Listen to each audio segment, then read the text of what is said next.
Hello Team SNG deck profile. Today we are going to be doing the much awaited for Despia Albaz deck profile. While I got your attention, I'd like to ask you guys, leave us a like, leave us a comment, and leave us a subscribe. So, this is a deck that has been much awaited for, and I'd like to apologize for being a little bit late with it. I just wanted to do enough testing to be sure I was happy with the ratios and the build that I was going with. This, much like all of the other previous Albaz-based decks, is a going second deck, and that is primarily because of Albaz's focus of dismantling your opponent's board and then beating over them with the nice things that he gives you in return. However, Despia adds a whole new level to this by giving you a different train of boss monsters you can go into, and a searcher for all of Albaz's spell support. That being said, let's get into it. So, starting off with our monsters, we're going to start off with the level 4s that are important to the deck, and the first of those being 3 copies of Aluber, the Jester of Despia. Now, Aluber is the card alluded to in our intro that lets you search for one of the branded spell traps. If you've got a European print, interestingly enough, there is a typo, and he says that he only searches for Despia spell traps, but that has been corrected in the American prints to say that he searches for branded spell traps. He has an additional effect which is really useful. If he's in the grave and your opponent removes a fusion monster by battle or card effect from your side of the field, you can actually target an effect monster your opponent controls, special summon him, and then negate that effect monster's abilities, meaning that he acts as a negation as well as a search, so he kind of acts as a dual utility card. The real benefit to him, though, is the fact that he does then give you the opportunity to go into your Despia fusions by either searching out the new Despia field spell, which acts as a fusion spell, or branded in white, which again acts as a fusion spell. Next to him is the best Dragon Boy in the deck, and that is obviously 3 copies of the titular Fallen of Albaz. Now, I'm really excited. The OCG has officially announced they will be doing a Fallen of Albaz structure deck, and I can't wait to see what they give our Dragon Lad there. Along with an alternative art, which would be really cool as well. However, currently, he still does what he's always done. He is a super poly on legs, which can be really valuable to us. Next, we're running some level 8s that go with this deck. The first of those being 2 copies of Dramaturge of Despia. This is the main negation the Despias have. While he's on the field, if your opponent Synchro, XCs, or Link summons, you can target a monster your opponent controls and negate its effect till the end of the turn. So that's one of the interruptions you have access to. And if he's used as fusion material, he can actually special summon himself back to the field, which is really nice because you can effectively fuse him off and bring him straight back with Fallen of Albaz, branded in white, or with the new Despia field spell.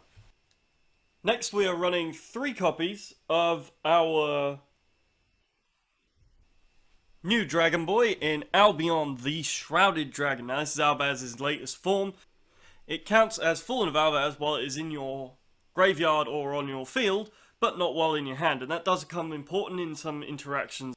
This card will let you send from either your hand or your deck a branded spell card, or Fallen of Albaz himself. And then he has different effects based on where you sent the branded card from. If you sent the card from your hand, he will special summon himself.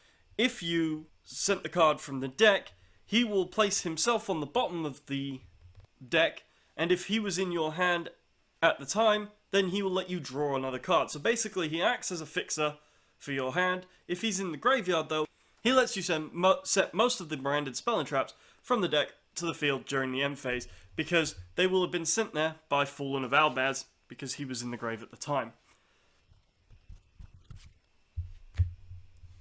That does it for our Albaz and Despia lineup. The rest of our monster lineup is primarily all about getting Albaz material to fuse off. So, we've already got a couple level 8s, but we might as well have a few more, what with our Gadala and our Dogaron. Gadala and Dogaron being level 8s are really valuable to us because we run Trade-In in here as one of our draw power cards. That's also part of the reason that we run 3 copies of Albion the Shrouded rather than just 2. The best Fallen of Albaz based fusion is Albia the Branded Dragon. So for that we need a light monster. Well, Jizakuru and Thunder King act as that. On top of them, we also have the ability to use the Nibiru token as our light monster as well. So I run 3 copies of Nibiru. Typically, as I've stated, you're going to want to go second with this deck anyway, because you're going to want to fuse stuff off. So Nibiru is really good against those combo heavy decks. If you wanted to take Nibiru out, that's fine. I would recommend taking Nibiru out and potentially putting in a couple a Dogoron, a Gadala, and one of your Jizukiru or Thunder Kings to make up for having the lost Nibiru. So you could definitely trade out Nibiru for 3 more Kaijus. Kaijus are really important in this deck though, and in this strategy, because the idea is you fuse off. The idea is you give your opponent the Kaiju, and then you fuse that Kaiju off to benefit yourself.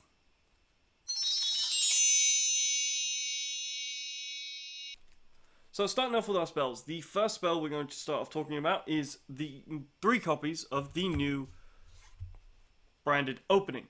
Branded Opening is probably the best branded spell now. What it lets you do is special summon a Despia monster from your hand or your deck. It then locks you into only being able to fusion summon, so you need to be aware of that. However, we're not really running anything outside of fusion monsters in our extra deck, barring one card, which we'll talk about when we get to him. Also, if a fusion monster will be destroyed by card effect, you can actually banish this card from your grave to protect them. Next, we are running 2 copies of the Despia branded spell in Despia Theatre of the Branded. This acts as another fusion card in the sense that we can basically use this, and during our main phase, we can actually fusion summon a level 8 or higher fusion monster using monsters on our field or in our hand as material. On top of that, if a fairy non-fusion monster leaves our field by opponent's card effect, we can actually special summon from our graveyard a fusion monster that we find there. So this can be really useful due to the fact that Aluber will special summon himself back to the field if a fusion monster leaves. Next we have the Albaz lineup of branded spells in 2 copies of Branded Bond. This is effectively a monster reborn from Banish, which means if we use Branded in white to fusion summon by banishing Albaz from our graveyard, we can use Branded Bond to bring him back later. So Branded Bond is really useful, and both of these have the ability that they will set themselves if sent to the graveyard by a Fallen of Albaz effect, meaning that Albion the Shrouded Dragon can send these from the deck to the grave, and then they'll set themselves to the field for us. Finally, obviously, we will have some fusion support in here. So, 3 copies of Fusion Deployment, a fantastic card that was suggested to me by one of my viewers, and there was a nice price drop on it, so here it is. Fantastic option. It lets you get Fallen of Albaz special summon in from the deck, which means you're not so reliant on using him as your normal summon, because typically now, your normal summon wants to be your Aluber. Also, biggest flaw I've had with Fallen of Albaz, he can be negated. Super Poly solves that problem. You can always use him and anything on your opponent's field as your poly targets, but at the same time this also works with Aluber, letting you use Aluber and something on your opponent's side of the field if they are playing light or dark monsters to fuse off into the boss monsters we have access to that require a Despia monster. Finally, as alluded to, we are running 3 copies of Trade-In, just the extra draw power. We are running a total of 7 level 8s, so typically we should have a level 8 in our hand, whether it be a Gadala or a Dogoron, Albion the Shrouded Dragon, or finally our Dramaturge. Most of those we actually would like to see in our graveyard anyway, so at the end of the day, having them there is perfectly fine. Finally, for our spell traps, we are running Judgment of the Branded, just something to blow up the big monsters that our opponent might put on the field, and keep our boys being the biggest ones out there. And Screams of the Branded, just to give us the ability to bring them back if they do get destroyed.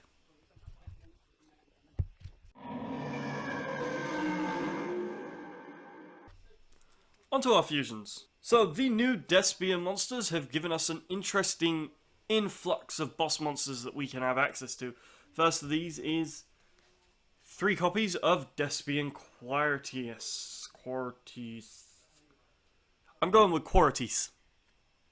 If anyone has an actual pronunciation out there, feel free to let me know. What this lets you do is, during the main phase, at any point, you can decrease the attack of all monsters that are not level 8 or higher fusions to 0. And so that's really useful, because if your opponent doesn't get rid of this, or deal with this, you're going to make all of their big stuff that they might make very, very small, and no longer a threat to you. Then, if this card was to leave the field by opponent's card effect, you can actually add a Despia or a Fallen of Albaz monster to your hand, meaning that you can give yourself your Aluber if you haven't seen him, although that'd be really strange if you haven't seen him and managed to get into your Despian Quartius. But hey, the nice thing about that, though, is that you do find yourself being able to search your Fallen of Albaz, and really that's what I like having access to in this deck. Next, we do run the more difficult to summon Despian. Oh, these names aren't getting any better, guys. We're going with Proskenion. We'll go with that, Proskenion. So we got our Despia Proskenion. During the main phase, as a quick effect, he will let you target a Fusion, Synchro, Xyz, or Link monster in your opponent's graveyard and special summon it to your field or banish it, meaning that you can take it away from your opponent and there's no way that they're going to get it back, because either you've got it or you've banished it. And that can be really useful to us. He's also a nice big 3200 beater, so he's the biggest boss monster we have in our deck, barring maybe a Titaniclad if Titaniclad uses the right materials.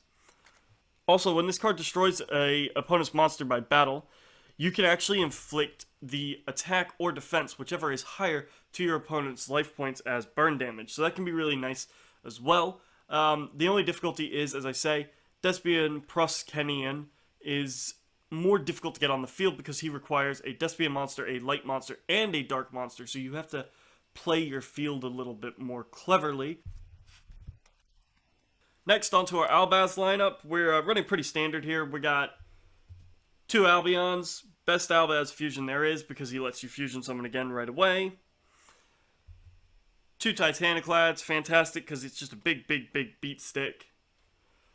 Our 1 Splind, or Sprind, just, again, another option for us. A little more difficult to get into with this build, seeing as you're going to need your opponent to have special summon something. However, you can use a Kaiju to go into this because of the fact that a Kaiju will have been special summoned this turn. And finally, we're running 1 Brygrand. On top of that, we are running a Fringe Albaz monster in Mysterion, the Draco Crown. I say Fringe. A lot of people say it's definitely part of the Albaz lore. I think that's a bit debatable. Beyond that, we are running 3 Super Poly targets with Starving Venom, Predaplant Trifravertum, Borlode, Furious Dragon, and then, as I've alluded to, we are running 1 Link monster, and I'm sure most of you have guessed, is Predaplant Verte Anaconda. Just being able to find Super Poly when we need it is a very nice option.